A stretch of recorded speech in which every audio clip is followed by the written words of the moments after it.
বরকত অনেক বেশি আত্মশুদ্ধি নিয়ে আমাদের কাছে আসে। রাসূল করিম সাল্লাল্লাহু আলাইহি সাল্লামের কাছে যখন রমাদান মাস আসতো, তিনি তার 2 মাস আগে থেকে আল্লাহ রাব্বুল আলামিনের কাছে দোয়া করতেন আর বলতেন, আল্লাহুম্মা বারিক লানা ফি রজব ওয়া শাবান ওয়া বাল্লিগনা রমাদান। হে আল্লাহ, তুমি রজব এবং শাবান মাসে আমাদেরকে বরকত দান করো আর আমাদের রমাদান পর্যন্ত আমাদের তুমি পৌঁছে দাও। এই আকুতি রাসূলের ছিল।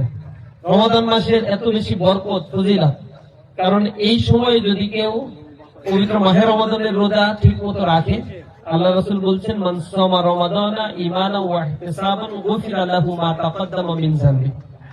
আত্মশুদ্ধির সাথে এবং ঈমানের সাথে যদি কোনো ব্যক্তি রমাদানের রোজা রাখে, অর্থাৎ পূর্বের গুনাহ কাটার জন্য আল্লাহর কাছে কায় মনোবাক্যে চোখের পানি ফেলে দিয়ে সিজদাবনত চিত্তে পড়ে থেকে গভীর রজনীতে যদি আল্লাহর কাছে বলে, আল্লাহ, যে গুনাহের কাজ করছি এটার জন্য আল্লাহ তোমার কাছে মাপ চাই, তুমি আমাকে মাফ করে দাও, আল্লাহ রাব্বুল আলামিন তার এই গুনাহগাতাগুলোকে মাফ করে দেন।